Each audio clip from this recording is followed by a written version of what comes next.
The things that ran from Morrow Ridge. Location: Pike County, Kentucky. Approximate year: 2007. That night, I never saw what was moving through the woods. I only saw the things running away from it. There were more than 20 of them. They had heads, shoulders, arms, and legs. From a distance, they could almost have been mistaken for people. But they were blacker than the field around them, and they moved so quickly that it looked as though something invisible was pulling them across the ground. This happened in August of 2007, when I was 24 years old. I had taken 2 weeks off from my job in Lexington and driven east to visit relatives in Pike County, Kentucky. My mother's family came from a small community outside Elkhorn City. It was not a town in the usual sense. There was a church, an abandoned gas station, several houses along the county road, and a collection of mobile homes scattered through the surrounding hollows. It was one of those places where everyone knew everyone else, and news traveled faster than people could drive to the next house. My aunt and uncle lived in a white house beside a narrow creek. Behind the house were several vegetable gardens, a rusting equipment shed, and a footbridge made from old railroad ties. On the opposite side of the creek, the land rose steeply toward Morrow Ridge. The lower slopes had once been cleared for pasture. Farther up were rows of planted pines, followed by an isolated section of older forest covering the backside of the ridge. That forest was roughly 2 miles wide and nearly as long, covering a little over 3 square miles. For eastern Kentucky, it was not considered a large wilderness. Roads, farms, abandoned mine land, and small communities surrounded it on every side. But it was large enough to get lost in after dark. The slopes were cut by narrow ravines. Old logging roads disappeared beneath blackberry thickets. Subsidence hollows and collapsed ground marked places where abandoned coal workings ran beneath the mountain. According to my uncle, the forest had once covered nearly the entire ridge. Logging companies cleared much of the lower land before World War II. Coal companies later cut roads into the far side of the mountain, opened underground mines, and removed part of the ridge through surface mining. By 2007, the mining had been abandoned for decades. Most of the known entrances had collapsed or been sealed with concrete and steel grates. An old high wall still stood beyond the eastern side of the ridge, and several drainage openings remained hidden in the ravines. No one seemed to know exactly how many tunnels were still beneath the mountain. Some of the maps had been lost. Others were incomplete. My vacation was uneventful for the first several days. I helped my uncle replace part of a fence, cleared weeds from my aunt's garden, and drove my grandmother to the grocery store. In the evenings, there was very little to do. The community center still held dances on Friday nights, but most of the people I had known as a teenager had moved away for work or school. So I usually sat outside with my cousin Evan. Evan was 23, only a year younger than me. We drank soda or beer, listened to music from someone's truck, and talked until the heat finally left the road. One Saturday night, 4 other people joined us. There were twin sisters named Marcy and Erin Webb, both 21. They were small, energetic, and almost impossible to tell apart unless they were standing side by side. Marcy wore her hair slightly shorter. Erin had a small scar beside her left eyebrow. 2 brothers from farther down the creek came as well. Noah Morrison was 20. His younger brother, Caleb, was 19. Both were broad-shouldered, quiet, and stronger than they looked. They had played defensive line for their high school football team before graduating. That made 6 of us altogether. The evening was warm and clear. The sky above the ridge was filled with stars, and insects clicked in the weeds along the creek. Shortly after 10, Noah suggested walking up to Morrow Ridge. There was an old fire ring beyond the planted pines, near the edge of the older forest, where local young people sometimes gathered. In his backpack, Noah had aluminum foil, salt, hot sauce, a bag of marshmallows, and 6 cans of soda. "We can dig potatoes from your aunt's garden," he said. "Wrap them in foil and throw them in the coals." My aunt would have been angry if she knew we were taking potatoes from her garden, but she had planted far more than she could possibly use, and at 24, I was still capable of making decisions better suited to a 16-year-old. We took 6 potatoes, a box of matches, and 1 flashlight. I also brought a folding knife and an old green jacket. Marcy noticed the jacket. "It's 80 degrees. It won't be on the ridge," she smiled. "You planning to stay until winter?" I had known Marcy since we were children. That summer, however, I had begun looking at her differently. She had apparently noticed. Before leaving, I told my aunt we would be back before midnight. She told us to keep our phones on. The footbridge behind the house crossed the creek into a strip of vegetable plots belonging to several families. We moved quietly between rows of corn and tomatoes, then followed a tractor path toward the hill. The path climbed through tall grass and blackberry bushes. I had spent many summers in that community and knew the lower trails better than anyone else in the group except Evan. It took us nearly 40 minutes to reach the planted pines at the top of the first rise. A steady breeze crossed the ridge. During the day, that wind made the hill one of the best places to escape the heat. At night, it felt cooler than expected. Caleb rubbed his arms. "We should go down to the old fire ring." The fire ring stood beyond the planted pines, near the edge of the older woods. I did not like the suggestion. The open ridge was dark, but the sky provided enough light to see. The forest below looked completely black. I remembered hearing coyotes there when I was younger. Black bears had also begun returning to eastern Kentucky, although no one in the community had reported one near Morrow Ridge that year. I suggested staying near the pines. Evan shook his head. "The wind will carry sparks everywhere." "He's right," Noah said. "It'll be calmer below the ridge." The others began walking. I remained behind for several seconds. Then Marcy looked back at me. "You coming?" I followed. I did not want Evan to be the only person responsible for getting everyone back if something went wrong, and Marcy was already looking at me as though she expected me to back out. We passed through the pines and descended along an old logging path. After approximately 15 minutes, the planted trees ended. The older forest began several hundred yards ahead. Between us and the tree line was a field covered with tall weeds and grass.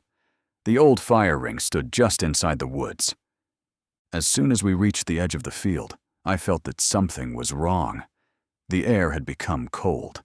Not cool. Cold.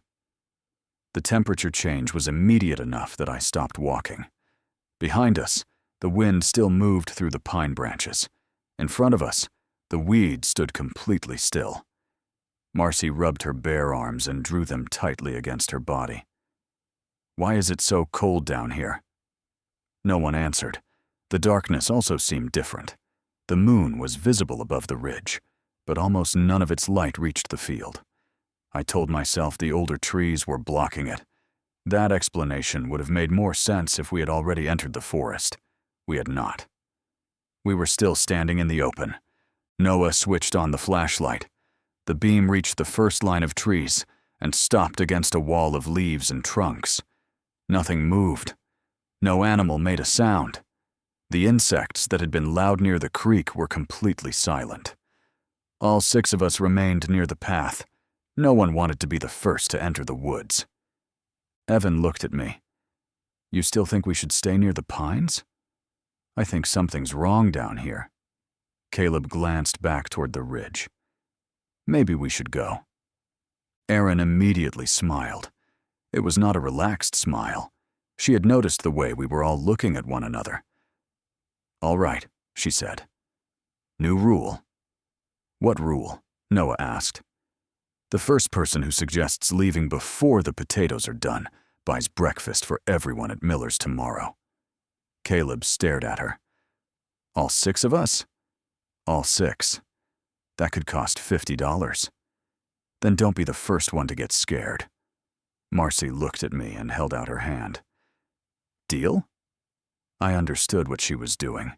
We were all uncomfortable, and the twins were giving us a reason to pretend we were not. It was childish. It was also effective. I shook her hand. Deal. Evan agreed next.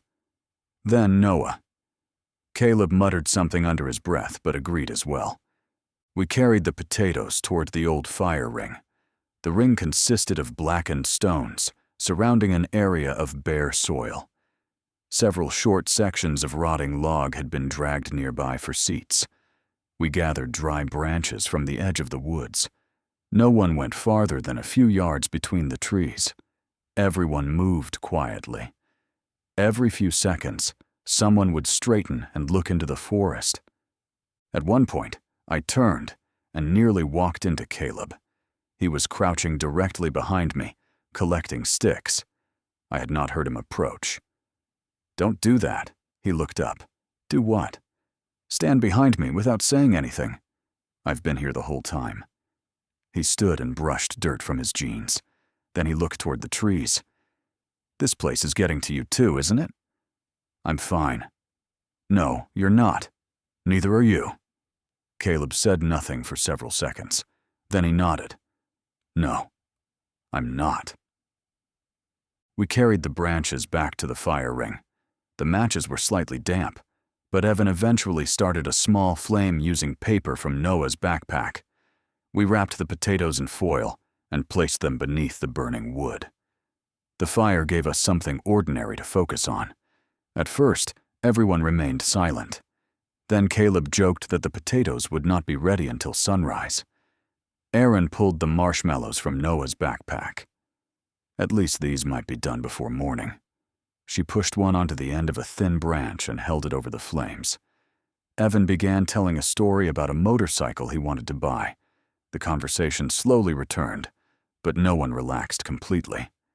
Marcy and Aaron sat together on a low stump. Noah and Caleb took one of the rotting logs. Evan sat on another. I sat beside Marcy. Her shoulder touched mine. She did not move away. Perhaps 10 minutes passed. Then something cracked, deep inside the forest. Every conversation stopped. The sound was not close. It came from somewhere beyond the first slope, possibly near the center of the woods. It resembled a large branch breaking beneath heavy weight. We listened. Another crack followed. Then another. Something was moving through the trees. Caleb stood. Deer? No, Noah said. How do you know? A deer doesn't break wood like that. Could be several. Noah continued staring into the darkness. Could be. The cracking stopped. For perhaps a minute, no one spoke. Then Evan resumed his motorcycle story. He had only said a few words when a deep impact sounded from the forest. The ground beneath us seemed to vibrate.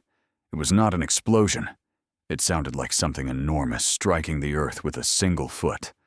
The fire trembled. A small section of burning wood collapsed inward. Marcy grabbed my arm. What was that? I stood. I don't know. The cracking began again. This time, it did not remain in one place. It moved from left to right, then farther away, then directly ahead of us. The pattern made no sense. Whatever was producing the noise seemed to be crossing distances too quickly. I took the flashlight from Noah and pointed it toward the woods. The beam illuminated tree trunks, low branches, and leaves. Nothing else. Then another impact shook the ground. Closer. The cracking immediately accelerated. It sounded as though something was forcing its way through the forest without avoiding trees or fallen timber. Branches snapped. Dead trunks broke. Brush tore apart. The noise moved in a broad circle around us. For several seconds, it came from our right, then from the left, then from somewhere deeper in the woods. My heart was beating hard enough to hurt. Sweat formed across my forehead despite the cold. Evan backed away from the fire. We need to leave. Aaron pointed at him. You're buying breakfast. I'll buy the whole diner if we get out of here. No one laughed. I kicked apart the burning branches and began covering them with soil. Evan helped. The fire had not grown large, but the coals refused to die quickly.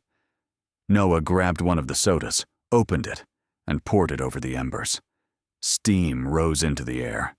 Another heavy impact came from inside the woods. This one sounded so close that Aaron cried out. Immediately afterward, something screamed. The noise was high, uneven, and almost human. But there was no breath behind it. It sounded like metal twisting under pressure. A second scream answered from farther away. Then a third. Caleb dropped the backpack. "What the hell is that?" The cracking spread across the forest. There was no longer one moving thing. There were many. Dozens, perhaps. They crashed through the brush in different directions, producing the sound of a stampede. Noah grabbed Aaron by the wrist. "Run!" They started toward the logging path. Marcy seized my hand and tried to follow them. I pulled her back. "No." "What?" "Not the path." The noise was moving toward the trail from inside the woods. If we ran downhill, we would place ourselves directly in front of it. I pointed toward the planted pines on the ridge. "Into the trees. Hide." Evan understood immediately. He shouted for Caleb to follow us. We ran across the field toward the pines. The grass reached almost to our knees and caught around our shoes. Behind us, the forest continued to break apart. It sounded like a herd of elk or wild hogs charging through the trees. Elk had been reintroduced into eastern Kentucky years earlier, so a few animals on the ridge would not have been impossible. But this sounded like dozens of them, and no herd that size could have crossed the forest without leaving tracks, droppings, or broken vegetation behind. A large group of feral hogs would also have damaged gardens and become the subject of every conversation in the county. And no ordinary animals could move so quickly through dense Appalachian forest without slowing down.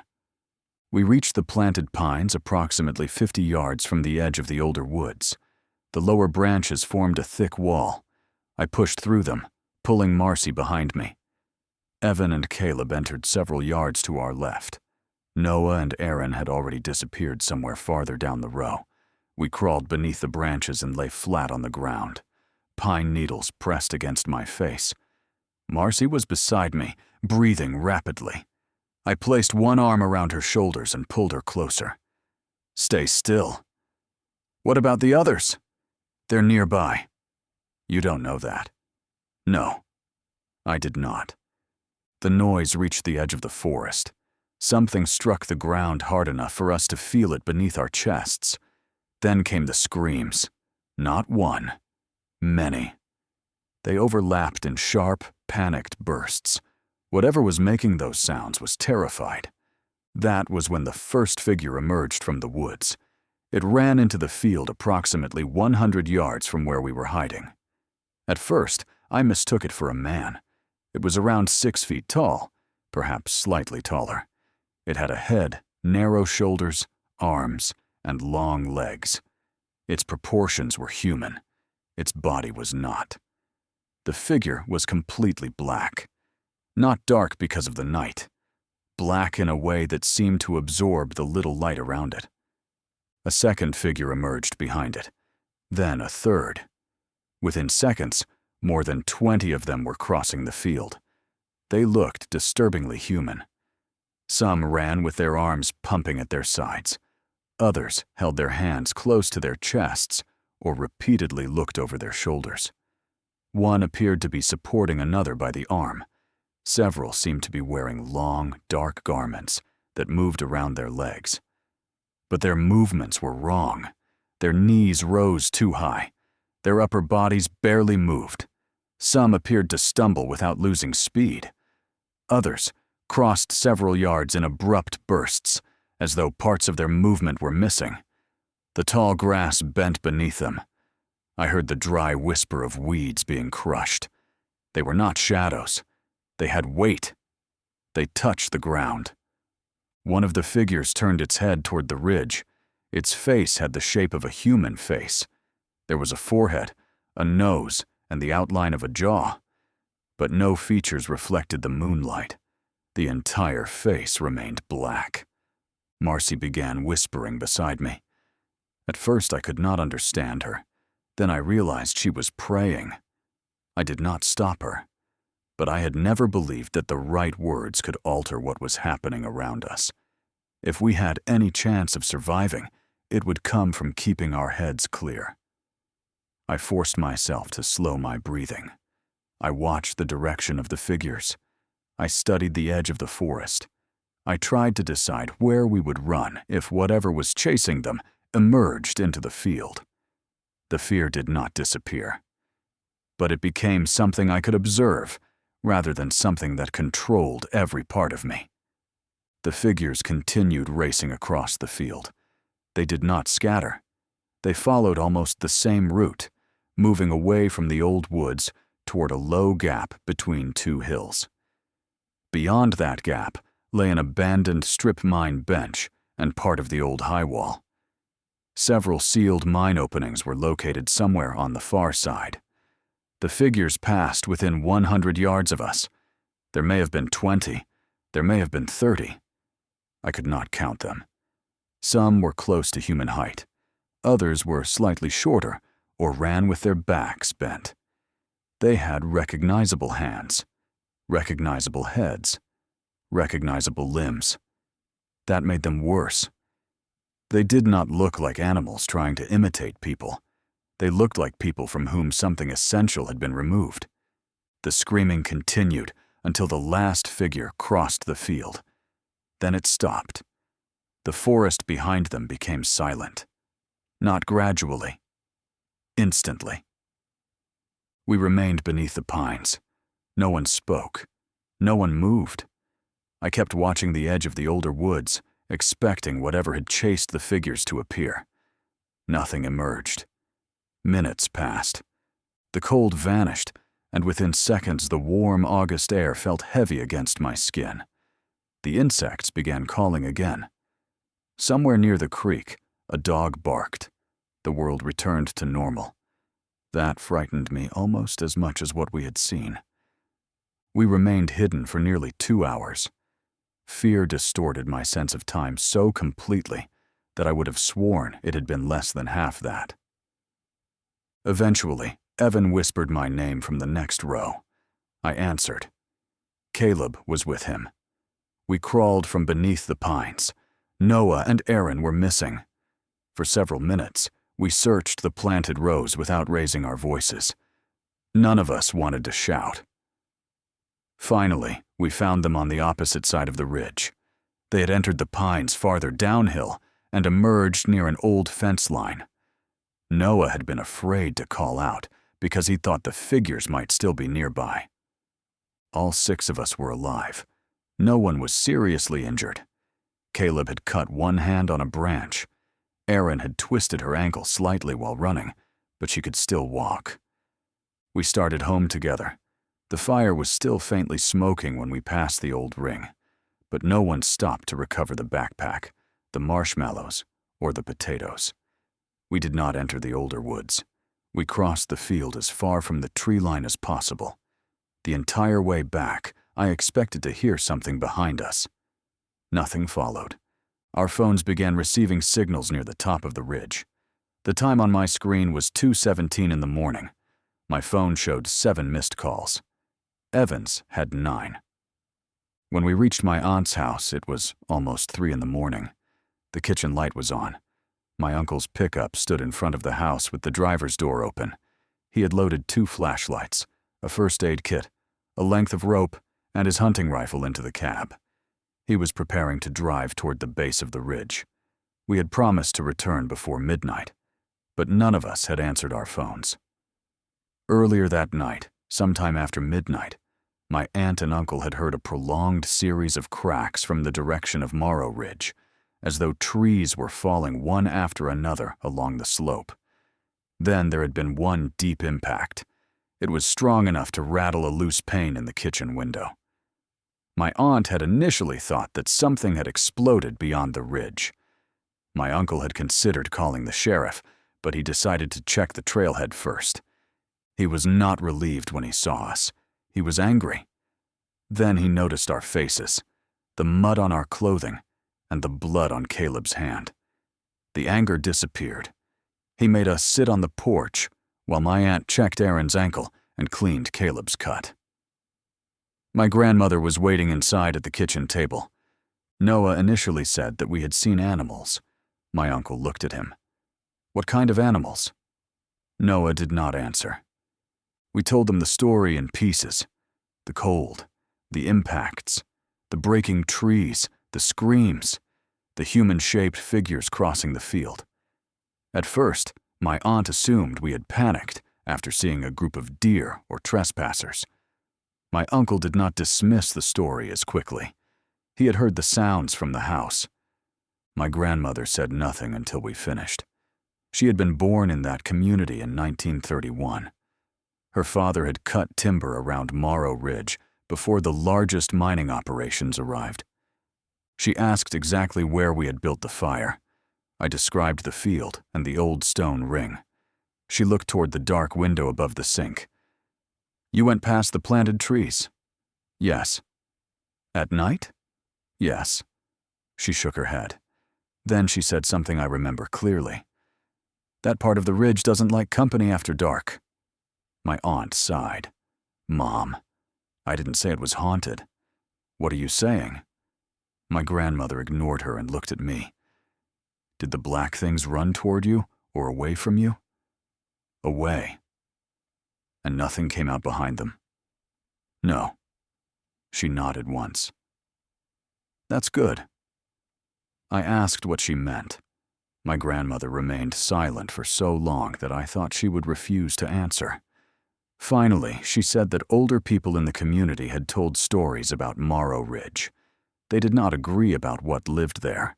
Some called it a spirit.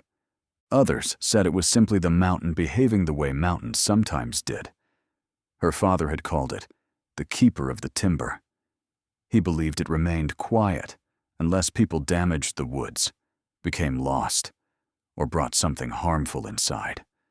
According to him, there were nights when the keeper drove unwanted things from the forest.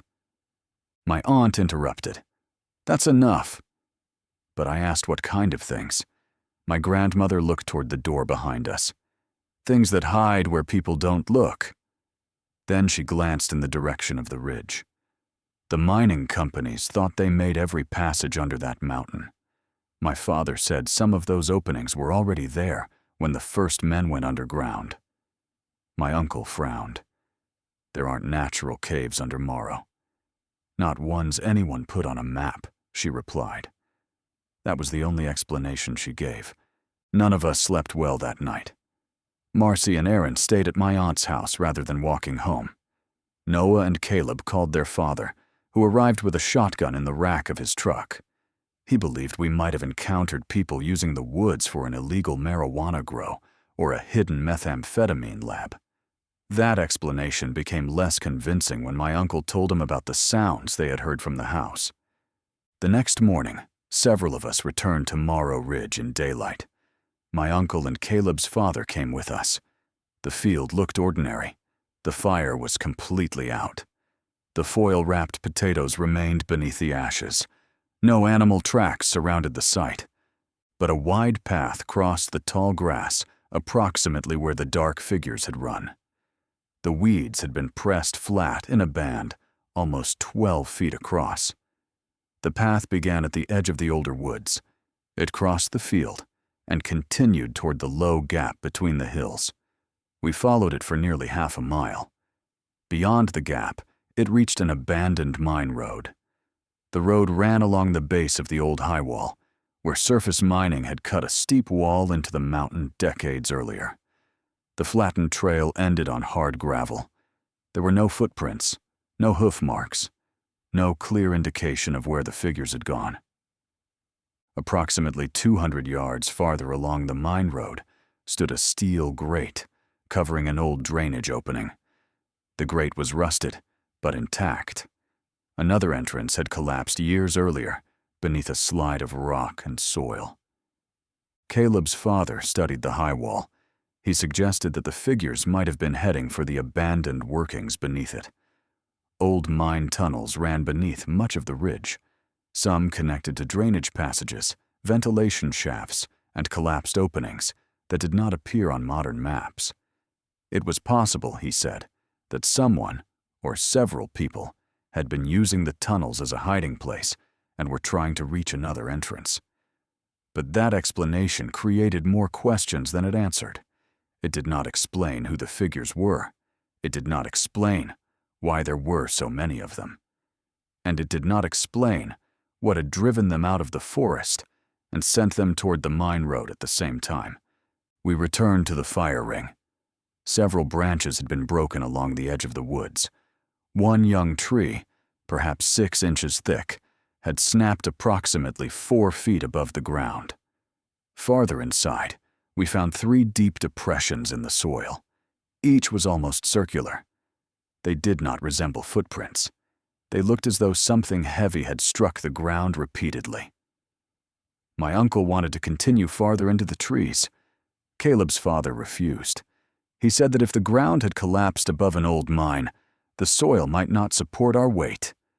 That was a practical reason to turn back. None of us argued. Marcy and I dated briefly after that summer. Years later, she told me something she had not mentioned on the night of the incident. While we were hiding beneath the pines, she had looked toward the older forest after the final dark figure crossed the field. For perhaps 2 seconds, she saw something standing among the trees. It was much taller than the figures that had fled. She could not describe its shape because it seemed to blend with the trunks. But she saw one arm resting against a tree. The hand was large enough to wrap halfway around it. She said the thing did not look toward the fleeing figures. It looked directly at us. Then the warm air returned. And it was gone. I have visited Morrow Ridge several times since that night. I have walked through the same forest during the day. There is nothing obviously unusual about it. The wooded section covers a little over 3 square miles. That is large enough to become disoriented in, especially among the ravines and abandoned roads. But it is not an endless wilderness. Homes and county roads surround it. Depending on the wind, you can hear trucks, chainsaws, dogs, and church bells from inside the trees. For years, I tried to convince myself that the figures had been using the abandoned mines as a hiding place. There really are miles of old workings beneath the ridge. No one knows where every branch leads. Sections have collapsed. Maps have disappeared. Some openings may never have been recorded. Perhaps a group of people had been living underground. Perhaps the darkness, distance, and fear changed the way we saw them. But even if the figures had been hiding beneath the mountain, one question remains. What caused more than 20 of them to leave the woods at the same moment and race across an open field toward the abandoned tunnels? I still walk the ridge during the day. I have never entered the old forest after dark again. And whenever I remember those figures running from Morrow Ridge, I do not think about what they were. I think about the thing they were running from.